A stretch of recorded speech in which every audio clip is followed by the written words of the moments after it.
Today we're talking about the Shannara Chronicles on MTV. Let's go.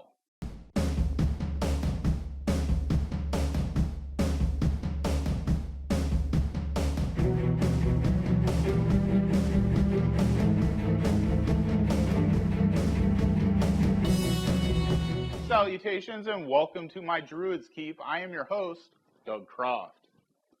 Today we're going to take a look back at the first 4 episodes of the Shannara Chronicles. There will be some spoilers for those who haven't seen the episodes or read the Elfstones of Shannara, so be warned.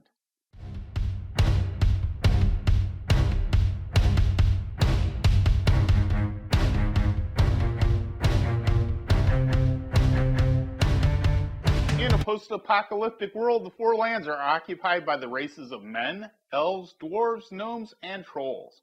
The elves, however, are not a race born of the mutation of the human genome. They are the sole surviving race of fairy creatures. In ancient times, when fairies ruled the earth, the elves locked away the most evil and dangerous of those creatures, the demons, into an otherworldly prison called the Forbidding. The Forbidding is maintained by a magical tree called the Elcris. But now the Elcris is dying and the demons are escaping their prison. Alanon, the last of the druids, played by Manu Bennett, has returned to the Four Lands to help stop this threat. All their hopes rest upon Amberly, the last of the chosen caretakers of the Elcris, and the granddaughter of the Elven King. She alone can restore the Elcris and the Forbidding. Her protectors on this journey are Will Omsford, the last descendant of the Elven King Gerald Shannara, and the keeper of the Elfstones, and Eritrea, a rover girl with a dark past and troubles of her own. For those who have not read the books and are coming into this with a fresh slate, I found the first 4 episodes to be fast-paced and exciting. The story quickly introduces the main characters and gets right into the action sequences. The production design team did a fantastic job with recreating the elven city of Arbalon and the Elcris tree itself. The actors are all doing a great job. Being broadcast on MTV, you might expect a certain reality TV vibe to be present. It isn't. All the actors have committed to the characters and the story. If you aren't watching this show yet, I recommend starting.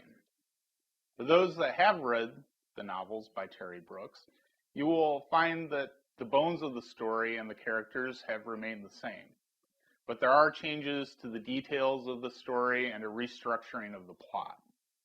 Some of that is necessary because what works well within a book doesn't always work well on the screen. Dialogue has to be pruned. Major characters have to be introduced to each other more quickly in the story to further visually tie everything together. And Brooks told the writers of the show that he did not want or expect a strict adaptation of the story. He's encouraged them to rework the book as needed to tell a great story on the screen, and given them the creative freedom to do so. I was disappointed not to see Paranor in its full glory on the screen, but as the author said in a recent Google Hangout, while MTV has put a lot of money into the show, some budgetary concessions had to be made.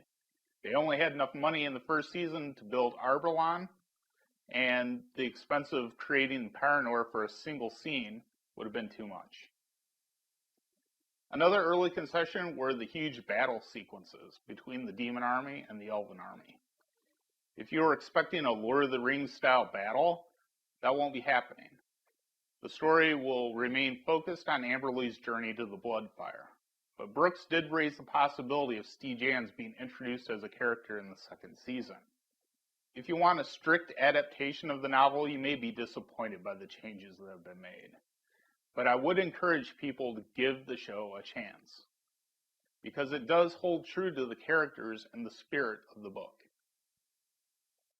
Our time for this episode is over, and I must once again return to the Druid's Sleep. Comment below on what you thought of the first 4 episodes of the Shannara Chronicles. Hitting those like and subscribe buttons are also appreciated. And tune in next time to see me go on a quest to save a magical tree and stop a demon invasion.